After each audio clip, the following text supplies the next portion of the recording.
This first poem, the title of it comes from Sylvia Plath's poem, Ariel. Stasis and darkness, and I am the arrow. A dated camera etched into the skin of your arm reminds you of the dad you only knew through the photographs you took. Your mom can tell their stories, images from his Texas and her New York. They met in Memphis in their youth, but youth ends. What you've got now will end, but your name will never change. He picked it for you like your first tattoo is for him. You tell strangers your name came from Plath instead. This is Rain Maps. My knees stay pointed toward a new you after your fingers touch them quietly, and I grab your flannel arm, follow its seam to your bare wrist. I see 20 winding fingers and 4 pressing palms. There is a map made of palms with cities marked by memory. You look for my heart in my chest. Where are you now? Here my heart beats inside the skin of my bare wrist. You have lost the last 4 years searching for this part of me, and once it's found, I feel your pulse throughout my body too. The air is fine, but the rain is steady. And I am only fine, and you are only steady like a character you write for yourself. I feel I've been written by you too. Jewelry box. Hidden by a circus tent tip and a parachuted top, tiny box treasures clutter inside silver-lined ceramic. Wide enough to cleanse its clattering rings, shining from the white lid, hinged along those silver lines around those black-lettered songs. Generations stay close and kept together, linked by golden stones, silver and chains, till the ceramic balloons, and the gold melts like dark jar shadows woven through cluttered rings. The next two are from last year, so they're a little older. Backbones. You'd feel my spine through Sunday dresses, fingers following what keeps me upright. Your patient hand was all I could feel. You'd hold me in that hand as I melted into it, and I'd beg you to please, don't put me back together. And making love. Sweat like nectar comes from the smalls of our backs.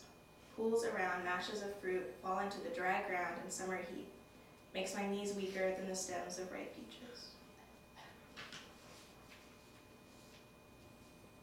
So I wrote a couple of poems about the movie Ratcatcher that was screened here, and so these are kind of reflections of that movie. Table salt. What he saw through thick glass was more than he could have asked for ever. And it was only that one moment that made the outside spin slow to watch pale legs stalk paved roads, quiet like middle-of-the-night mice, and then sweep backward to study golden wheat from the seat of an empty bus. Then at the table, his fingers made holes in piled salt, like all the girls who rubbed joints rough to make skin knees smooth. And weak-kneed.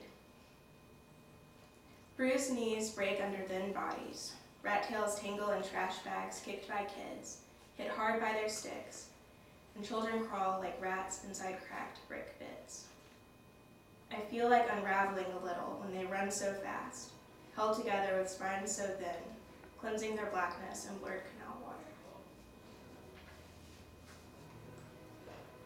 This is a working one. It's not quite finished, but it's on its way. Walter Wayne. When I met your dad, I met his dying body instead, shrunken and mute like your house used to seem, with its strength only in its silence. Flowers on your doorstep told you he died. Going through his apartment and all his hoarded things like dirt were notebooks kept like maps. So this is my last one, and it is for a friend. It's called Portrait of Ariel.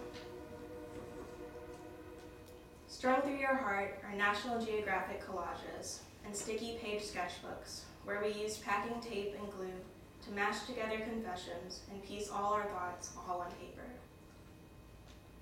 These images spilled with the worlds of ourselves through these words that became the only language you could understand and the only promise you'd ever keep. Their pages were thin as the skin on your wrist that as a 15-year-old you had outlined with cat scratches. I worried about you then, and ever ever since we left our high school identities smeared onto plastered art room walls. We grew up and grew close in dim-lit hallways and on blacktop desks where we learned to paint what we feel. You left Memphis during the passions of August heat for the rumored flesh-burning freezes of Chicago's cold. Humidity was all our home had to offer, since yours was only 4 old walls around empty rooms. Now you found home in a city wider than any sketchbook, and with just as many crowded pieces of you surviving inside.